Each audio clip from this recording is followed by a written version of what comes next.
This is going to be my final 2024 book haul. Yeah, I'm posting it early in January, but it was everything I got in the month of December, like Christmas presents and books I picked up while Christmas shopping for other people, because, that's what you do at a bookstore is you find books for you when you're shopping for your loved ones and just stuff like that. I want to start with a gift my wife got me that I did not see coming. So I rode with her to Barnes & Noble, and then I just sat in the car and took a nap, I think. She wanted to just pick something up for me. I thought she was getting me something I had already read. I just finished The Sunlit Man and had a great time, and I don't own a physical copy and I really want one. And so she comes back with it in a bag, so I didn't know what it was. And then I open it up on Christmas Day and I'm blown away to see that it is Fist of the North Star, Volume 1 in an amazing hardcover edition. I saw it while we were at Barnes & Noble a few weeks prior and I was like, whoa, that's so cool. And yeah, she picked that up for me. I guess she is wanting me to enter my manga phase. Last year she got me Berserk Deluxe Edition Volume 1, so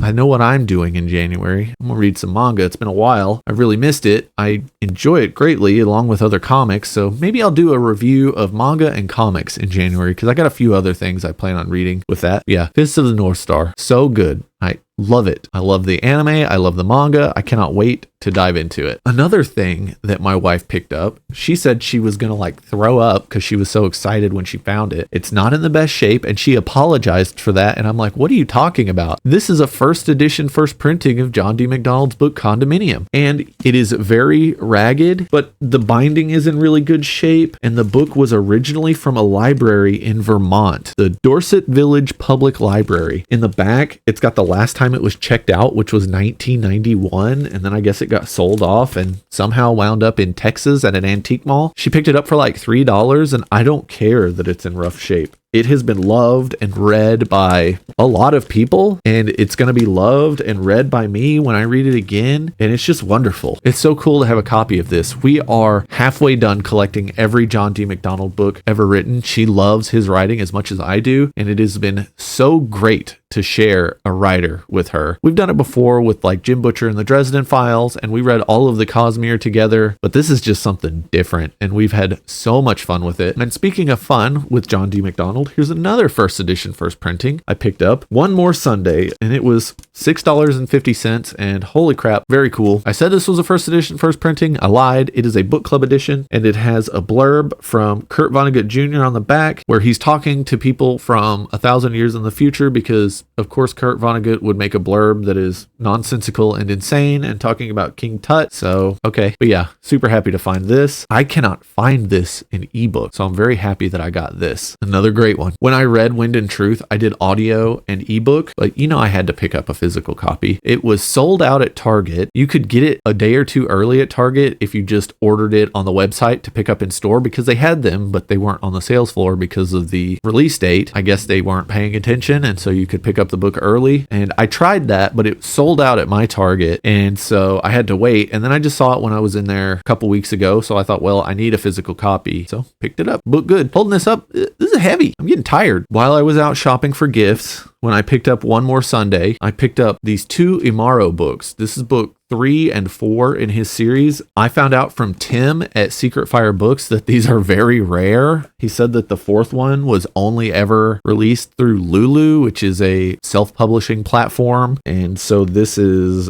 pretty rare. Imaro, the Nama War. Imaro is a sword and sorcery series inspired by African folklore and mythology. So you get all the really cool elements of Robert E. Howard's Conan and stuff, but with a completely new pantheon of gods and style of writing. And I'm really looking forward to getting into them. I only own these because Tim from Secret Fire Books mentioned how good the series is. I'm hoping I can pick up physical copies of book 1 and 2. And yeah, happy I found them. I found these for very cheap because no one knows what they're worth because they're so rare. And so for some reason they were put out for $5 a piece at my favorite bookstore. And I'm not going to complain. So 2 years in a row now, my brother-in-law has come in clutch, giving me very cool books that I wouldn't justify buying myself. And this year was no exception. He picked up Immerslaz for me, which is the Zelazny Yoke Letters, Portrait of a Lifelong Friendship. This is 1,000 pages of letters Roger Zelazny wrote to his lifelong friend, starting from when they were like 16 until like a week before he passed away. And it is amazing. I've just been cracking it open and just reading random letters or random passages. And to get a glimpse into Roger Zelazny's life has brought me nothing but joy. He was a very private person. It's very hard to find anything about his life other than he had like a black belt in Aikido and like lettered in judo and fencing in college. So the guy was obviously a badass. And other than that, it's just hard to learn anything about his life. And so getting these glimpses of him in just his everyday stuff, I love it. And you get to see the man behind some of the best science fiction and fantasy written in the 20th century. So it's brought me nothing but joy. Imaro Zelaz is super cool. This will take me my entire life to read because I'm not going to read it cover to cover. I'm just going to crack it open and find something cool to read about and just